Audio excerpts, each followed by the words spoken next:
باب الحدید کے نام سے معروف ہے۔ سوال یہ ہے کہ ان مذکورہ دیواروں میں سے سد ذوالقرنین کون سی ہے؟ مولانا ابوالکلام آزاد نے ترجمان القرآن میں متعدد قدیم و جدید حوالوں سے یہ ثابت کیا ہے کہ دیوار جو دربند سے داریال تک پھیلی سمجھنی چاہیے کا بانی ذوالقرنین یعنی سائرس تھا، اور یہی دیوار مذکورہ قرآنی صد کے صداق ہے۔ ترجمان القرآن میں اس کی حسب ذیل تفصیل آئی ہے۔ ایک قدیم شہر دربند ٹھیک اسی مقام پر واقع ہے جہاں قفقاز کا سلسلہ کو ختم ہوتا ہے اور بحر خضر سے ملتا ہے۔ یہاں ایک دیوار موجود ہے جو سمندر سے شروع ہو کر تقریباً 30 میل تک مغرب میں چلی گئی ہے۔ یہاں قفقاز کا مشرقی حصہ بہت بلند ہے۔ یوں دیوار نے ایک طرف بحر خضر کا ساحلی مقام بند کر دیا اور دوسری طرف پہاڑ کا وہ تمام حصہ بھی روک دیا جو ڈھلوان ہونے کی وجہ سے قابل عبور ہو سکتا تھا۔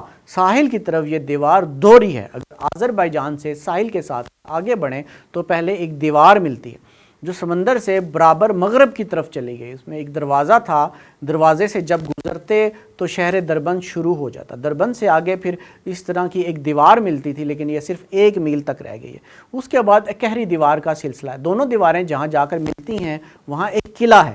قلعے تک پہنچ کر دونوں کا درمیانی فاصلہ 100 گز سے زیادہ نہیں رہتا لیکن ساحل سے 500 گز دور ہے۔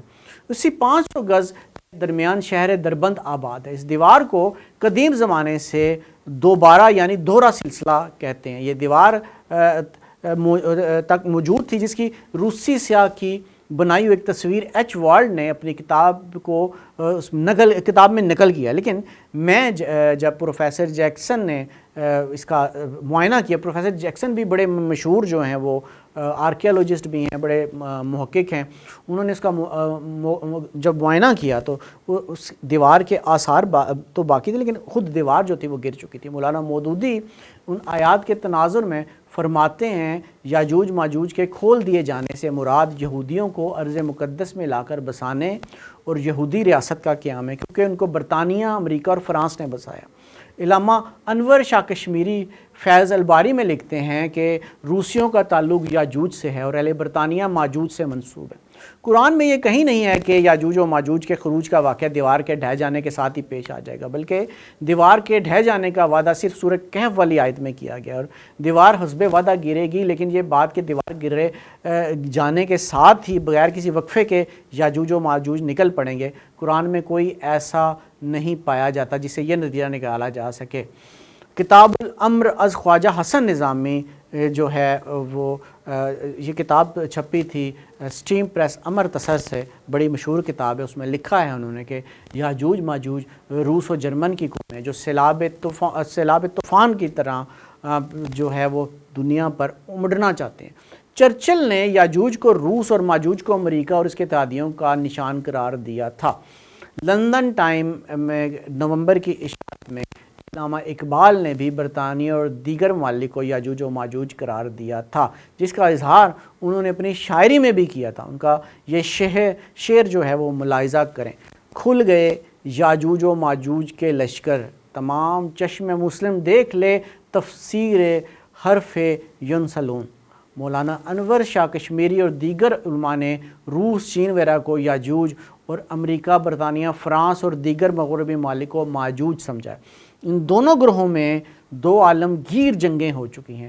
مولانا مودودی نے بھی در پردہ ان دونوں گروہوں کو ہی یاجوج و ماجوج مانا ہے، اور عالمگیر فساد وہ آخر فساد ہوگا یا یاجوج و ماجوج کے آخری طاقتور گروہوں کے درمیان ہوگا، جس کا مقابلہ حضرت عیسیٰ علیہ السلام کے حوالے سے مشہور ہے کہ وہ ان سے کریں گے، اور اس حکم کے تحت مسلمانوں کو لے کر کوہ طور پہاڑ پر چلے جائیں گے۔ مولانا مناظر احسن گیلانی نے یاجوج و ماجوج کے 4 دور گنوائے ہیں۔ پہلے دور میں ان کی قومی خصوصیت جو قرآن حکیم نے بیان کی ہے کہ وہ زمین میں فساد کرنے کی ہے۔ دوسرے دور میں ذوالقرنین کی دیوار تعمیر ہو جانے کے بعد غیروں سے مایوس ہو جانے کے بعد آپس میں ہی لڑتے بھیڑتے اور باہم دست و گریباں ہوتے ہیں۔ تیسرے دور کا ذکر سورہ انبیاء کی آیت میں کیا گیا، یعنی کہ یہاں تک کہ کھول دیے گئے یاجوج و ماجوج اور ہر جگہ سے تیزی کے ساتھ چلے۔ چوتھے دور کا تذکرہ سورہ کہف کی آیت میں ہے کہ جب سور پھونک دیا جائے گا، اس میں کہا گیا پھر ان یاجوج ماجوج کو اچھی طرح سمیٹ لیں گے، یعنی یاجوج ماجوج کی قومی زندگی کا تیسرا دور جو سمجھا جا سکتا ہے، یعنی منقطع ہونے کے بعد پھر قوموں کے ساتھ تعلق پیدا کرنے کا موقع ان کو قیامت سے پہلے دیا جائے گا، اور ان کی قومی زندگی کے اس دور کی تعبیر فتح یاجوج ماجوج یا خروج یاجوج ماجوج سے کی جاتی ہے۔ قرآن پاک کی آیات جدید تحقیق علماء کرام کی رائے میں نے آپ کے آگے بیان کر دی، ذرا یہ حدیث بھی ملاحظہ کریں جو اس موضوع کے حوالے سے بڑی اہم ہے۔ ام المومنین زینب بنت حجش رضی اللہ تعالیٰ عنہ سے روایت ہے کہ رسول اللہ صلی اللہ علیہ وسلم دین سے اس حال میں بیدار ہوئے کہ آپ فرما رہے تھے کہ لا الہ الا اللہ، خرابی ہے عرب کی اس آفت سے جو نزدیک ہے، آج یاجوج اور ماجوج کی آڑ اتنی کھل گئی ہے، اور راوی حدیث سفیان نے 10 کا ہندسہ بنایا، یعنی انگوٹھے اور انگلی ہلکا بنایا۔ تو وہ کہتے ہیں کہ میں نے عرض کیا کہ یا رسول اللہ صلی اللہ علیہ وسلم، کیا ہم اس حال میں بھی تباہ ہو جائیں گے جبکہ ہم میں نیک لوگ موجود ہوں گے؟ آپ صلی اللہ علیہ وسلم نے فرمایا کہ ہاں، جب برائی زیادہ ہوگی۔ علماء اس حدیث کی تفسیر میں بتاتے ہیں کہ جب نبی کریم صلی اللہ علیہ وسلم نے یہ کہا تو اس وقت عالم اسلام کے خلاف کسی بہت بڑی سازش کا آغاز ہوا تھا، جس کو نبی کریم صلی اللہ علیہ وسلم نے اشارے میں بتایا، اور ہم تاریخ اسلام کو اگر تفصیل سے پڑھیں تو یہ انکشاف ہوگا کہ خفیہ انسانی گروہ باقاعدہ اسلام کے خلاف سازشوں کا آغاز کر چکا تھا، اور وہ انتہائی طاقتور گروہ تھا۔ آپ اس کے بعد دیکھیں حضرت عمر رضی اللہ تعالیٰ عنہ، حضرت علی رضی اللہ تعالیٰ عنہ کے قتل انتہائی پراسرار تھے۔ حضرت عثمان کے خلاف سازش کا محرک بھی پراسرار تھا۔ حضرت امام حسین رضی اللہ تعالیٰ عنہ کے خاندان بھر کی شہادت بھی کوئی معمولی واقعہ یا صرف مسلمانوں کے ہی نہیں، اور بھی لوگ یقیناً ملوث تھے۔ یہ سب شہادتوں کی کڑیاں اگر ملائی جائیں تو ایک ہی ملیں گی۔ حضرت عمر رضی اللہ تعالیٰ عنہ اور حضرت علی رضی اللہ تعالیٰ عنہ کے قاتلوں کو پکڑ کر تحقیق کی جاتی تو بہت کچھ سامنے آ سکتا تھا، لیکن وہ حضرت محمد صلی اللہ علیہ وسلم فرما چکے تھے یاجوج ماجوج کی دیوار میں سوراخ ہو گیا، یعنی سازش کی ابتدا ہو چکی تھی۔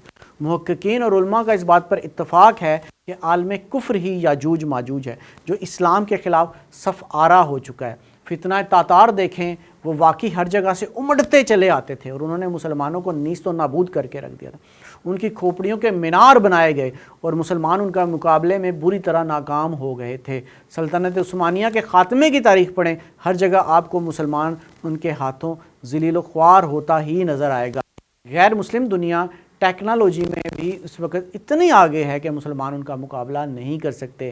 یاجوج ماجوج دنیا پر آج بھی حاوی ہیں، جن کا ہم انتظار کر رہے ہیں، وہ ہمارے سروں پر کھڑے ہیں۔